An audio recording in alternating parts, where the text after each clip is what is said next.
അദ്ദേഹം കണക്റ്റഡ് ആണ്.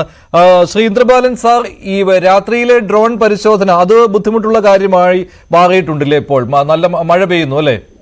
മഴ മാത്രമല്ല, പെയ്തൊരു സ്കോൾ പറഞ്ഞൊരു സഡൻ ആയിട്ട് വന്നു, ഒരു ക്ലൗഡ് ബസ്റ്റ് പോലെ. അത് കാരണം നമ്മൾ we are not prepared for that. അപ്പോൾ ഹിറ്റായിട്ട് നമ്മുടെ ഗ്രൗണ്ട് സ്റ്റേഷൻ തന്നെ കുറച്ച് ബാഡ്ലി ഹിറ്റ് ആയിട്ടുണ്ട്. അപ്പോൾ നമ്മളതിനെ റിക്കവർ ചെയ്തിട്ട് എല്ലാം റെഡിയാക്കാൻ നോക്കാൻ.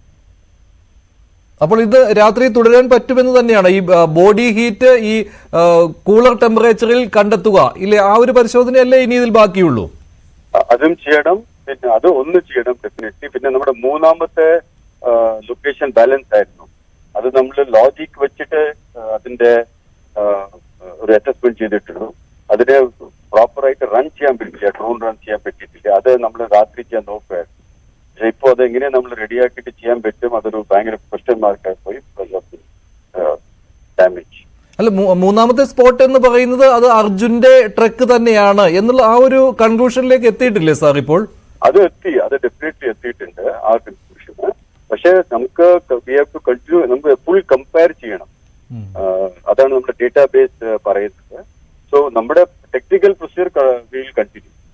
അതായത് ആ എങ്ങനെയാണ് ട്രക്ക് കിടക്കുന്നത് അങ്ങനെയാണ് ആ ഒരു പൊസിഷനൊക്കെ ഇനി അനലൈസ് ചെയ്യണം അല്ലേ? കറക്റ്റ്. അതിനായിട്ട് നമുക്ക് second type of drone run ചെയ്തിട്ട് second type of scanning system modify ചെയ്യണം.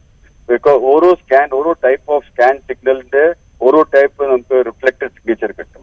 അപ്പൊ നമുക്ക് എങ്ങനത്തെ സിഗ്നേച്ചറാണ് നമ്മൾ നോക്കുന്നത്? പ്രൊഫൈലിംഗ് വേറെ ഡിഫറെന്റ് സിഗ്നേച്ചേഴ്സ് ആണ്, വെറും ഡെപ്തിന് വേറെ സിഗ്നേച്ചർ ആണ്, വെറും ഒരു ജനറൽ ഐഡിയ കിട്ടാനായിട്ട് വേറെ സിഗ്നേച്ചർ ആണ്. അതൊരു സെൻസിറ്റിവിറ്റി മാറ്റും. സോ ആ റൺസ് ഒക്കെ വേറെ റൺസ് ആണ്. അത് രാത്രി ചെയ്യാൻ നോക്കുമായിരുന്നു, but we have suffered a bit of a problem. ഇപ്പൊ ഈ 2ഉം 3ഉം സ്പോട്ടുകൾ തമ്മിലുള്ള ഒരു കമ്പാരിസണിലെ ഒരു ബുദ്ധിമുട്ടാണോ ഇപ്പോൾ ഉള്ളത് സാർ? കാരണം രണ്ടാമത്തെ സ്പോട്ട് ആ ടാങ്കർ ലോറിയുടെ ക്യാബിൻ, മൂന്നാമത്തെ സ്പോട്ട് അർജുന്റെ ലോറി. അതിൽ ഇപ്പോഴും ഒരു കൺക്ലൂഷൻ ഇല്ല, എന്റെ കൺക്ലൂഷനിലേക്ക് വരാൻ പറ്റിയിട്ടില്ല അല്ലെ? അതന്നെ, അത് നമ്മൾ നൈറ്റ് അനലൈസ് ചെയ്തിട്ട് നെക്സ്റ്റ് ടുമോറോ മോർണിംഗ് അവർ കൊടുക്കും. അതിനെ കൃത്യമായിട്ട് പറയാനായിട്ടാണ് ഈ റീറൺ ചെയ്യാൻ നോക്കുന്നത് നമ്മൾ. പ്ലസ് അത് മാത്രമല്ല, ടാങ്കർ കൺഫേം ആയാൽ അതിന്റെ എങ്ങനെയാ അത് കടക്കുന്നത്, നമ്മൾ ഡൈവേഴ്സ് പോകണമെങ്കിൽ ഏത് റൂട്ടാ പോകേണ്ടത്, അവർക്ക് എന്താ ഇൻഫർമേഷൻ കൊടുക്കാൻ പറ്റും, അതിലും നമ്മൾ വർക്ക് ചെയ്യാനായിരുന്നു പ്ലാൻ. ഇന്ന് രാത്രിയിൽ അപ്പോൾ ഈ ഒരു തടസ്സം നീങ്ങിക്കഴിഞ്ഞാൽ ഇന്ന് തന്നെ അത് നടത്തും അല്ലെ?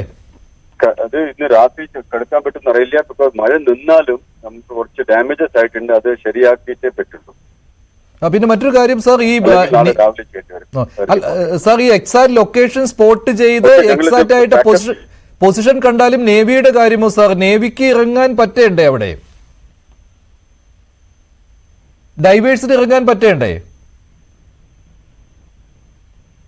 അദ്ദേഹം സ്പോട്ടിൽ നിന്ന് തന്നെയാണ് സംസാരിച്ചത്. ചില തടസ്സങ്ങൾ ഇപ്പോഴുണ്ട്. അതിൽ ശ്രീ കേണൽ എസ് ഡിനി താങ്കൾ ഉണ്ടെങ്കിൽ താങ്കൾ ലൈവായിട്ട് ഇപ്പോൾ അതേ കട്ടാണ്. എന്തായാലും ഇതാണ് ഏറ്റവും ഒടുവിലത്തെ പൊസിഷനായിട്ട് ശ്രീ ഇന്ദ്രബാലൻ പറയുന്നത്, ദൗത്യ സംഘത്തിന്റെ തലവൻ. ആ 2ഉം 3ഉം സ്പോട്ടുകൾ തമ്മിലുള്ള കമ്പാരിസൺ, അതിൽ കുറച്ചുകൂടി കാര്യങ്ങൾ, കുറച്ചുകൂടി കൺക്ലൂഷനിലേക്ക് വരാൻ ബാക്കിയുണ്ട്. അതോടൊപ്പം തന്നെയാണ് ഈ ബോഡി ഹീറ്റ് കൂളർ ടെമ്പറേച്ചറിൽ ഐഡന്റിഫൈ ചെയ്യാനുള്ളത്. അതിനുള്ളിൽ അർജുന്റെ സാന്നിധ്യം, അതേക്കുറിച്ചും ഉള്ള ആ ഒരു ഉറപ്പിക്കൽ, അതിലേക്ക് പോകുന്നതിന് വേണ്ടിയായിരുന്നു രാത്രിയിലും ഈ ഡ്രോൺ പരിശോധന തുടരും എന്ന് ദൗത്യ സംഘം തീരുമാനിച്ചത്. അതിനിപ്പോൾ ഒരു താൽക്കാലികമായി ഒരു തടസ്സം വന്നിരിക്കുകയാണ്. വർക്ക് സ്റ്റേഷനിലും കുറച്ച് പ്രശ്നങ്ങൾ വന്നിട്ടുണ്ട്. അതിനാൽ തന്നെ അത് റെക്ടിഫൈ ചെയ്തുകൊണ്ട് മുന്നോട്ട് പോകുവാനുള്ള ഒരു നീക്കം, ഒരു ശ്രമം അവിടെ നടത്തിക്കൊണ്ടിരിക്കുകയാണ്. അത് ശരിയാകുമെന്ന്